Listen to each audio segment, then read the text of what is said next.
ಕಾಂಚನಗೊಳ್ಳದ SN ಪದವಿ ಪೂರ್ವ ಕಾಲೇಜಿನಲ್ಲಿ ವಿಶ್ವ ಯೋಗ ದಿನವನ್ನು ಆಚರಿಸಲಾಯಿತು. 1, 2, 3,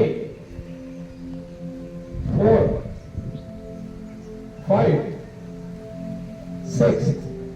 ಈ ಸಂದರ್ಭದಲ್ಲಿ ಕಾರ್ಯಕ್ರಮದ ಅಧ್ಯಕ್ಷತೆ ವಹಿಸಿ ಮಾತನಾಡಿದ ಪ್ರಾಂಶುಪಾಲ ಡಾಕ್ಟರ್ ಎಸ್ ದಿನೇಶ್, ಯೋಗ ನಮ್ಮ ಭಾರತೀಯ ಸಂಸ್ಕೃತಿಯ ಪ್ರತೀಕ ಹಾಗೂ ಭಾರತದ ಅತ್ಯಂತ ಪ್ರಾಚೀನ ವಿದ್ಯೆಗಳಲ್ಲಿ ಯೋಗವು ಸಹ ಒಂದಾಗಿದೆ ಎಂದು ಹೇಳಿದರು. ಜೊತೆಗೆ ಯೋಗ ವಿದ್ಯೆಗೆ ಸುಮಾರು 5,000 ವರ್ಷಗಳ ಪ್ರಾಚೀನತೆ ಇದೆ. ಯೋಗ ಎಂಬ ಶಬ್ದ ಸಂಸ್ಕೃತದ ಯೂಜ್ ಎಂಬ ಪದದಿಂದ ನಿಷ್ಪತ್ತಿಯಾಗಿದೆ. ಯೋಗ ಎಂದರೆ ಸೇರು ಅಥವಾ ಒಂದಾಗುವಿಕೆ ಎಂದರ್ಥ.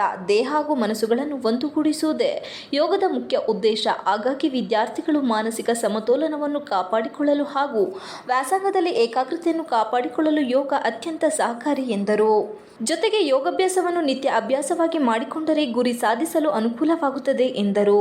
ಈ ಸಂದರ್ಭದಲ್ಲಿ ವೇದಿಕೆಯಲ್ಲಿ ಉಪಸ್ಥಿತರಿದ್ದ ಎಸ್ಎಸ್ಡಿ ಜೆಜೆಪಿ ಸಂಘದ ಕಾರ್ಯದರ್ಶಿ ಪ್ರೊಫೆಸರ್ ಬಾಬನ್ ಪಿ ದತ್ತವಾಡೆ ಹಾಗೂ ಹಿರಿಯ ಉಪನ್ಯಾಸಕರಾದ ಶ್ರೀ ವಿಜಯಕುಮಾರ್ ಮಾತನಾಡಿದರು. ಈ ಸಂದರ್ಭದಲ್ಲಿ ವಿದ್ಯಾರ್ಥಿಗಳಾದ ಶ್ರೀ ಆದಿತ್ಯ, ಪ್ರಮೋದ್, ಪ್ರವೀಣ್ ವೇದಿಕೆಯಲ್ಲಿ ಯೋಗ ಪ್ರದರ್ಶನವನ್ನು ಮಾಡಿದರು. ವಾಣಿಜ್ಯ ಶಾಸ್ತ್ರ ವಿಷಯದ ಉಪನ್ಯಾಸಕಿಯಾದ ಶ್ರೀಮತಿ ಎಚ್.ಸಿ. ವೀಣಾ ವಿದ್ಯಾರ್ಥಿಗಳೊಂದಿಗೆ ಯೋಗ ಮಾರ್ಗದರ್ಶನವನ್ನು ಪ್ರಾತ್ಯಕ್ಷಿತವಾಗಿ ತೋರಿಸಿಕೊಟ್ಟರು. ಕಾರ್ಯಕ್ರಮದಲ್ಲಿ ಕುಮಾರಿ ನಯನ ಪ್ರಾರ್ಥಿಸಿದರೆ, ಜೀವಶಾಸ್ತ್ರ ಉಪನ್ಯಾಸಕರಾದ ಶ್ರೀ ಚಿಕ್ಕದೇವೇಗೌಡ ಸ್ವಾಗತಿಸಿದರು. ಇತಿಹಾಸ ಉಪನ್ಯಾಸಕರಾದ ಶ್ರೀ ಆನಂದ್ ವಂದಿಸಿದರು.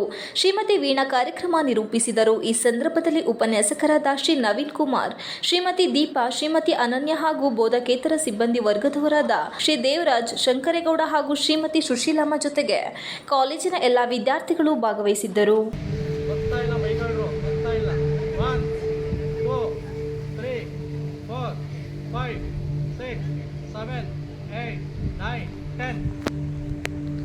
ಮತ್ತೆ ಬಲಗಾಲಿನ ಪಾದ ನೇರ ಸೇಮ್ ನಿಧಾನವಾಗಿ ಜಾರಿಸ್ಕೋಬೇಕು.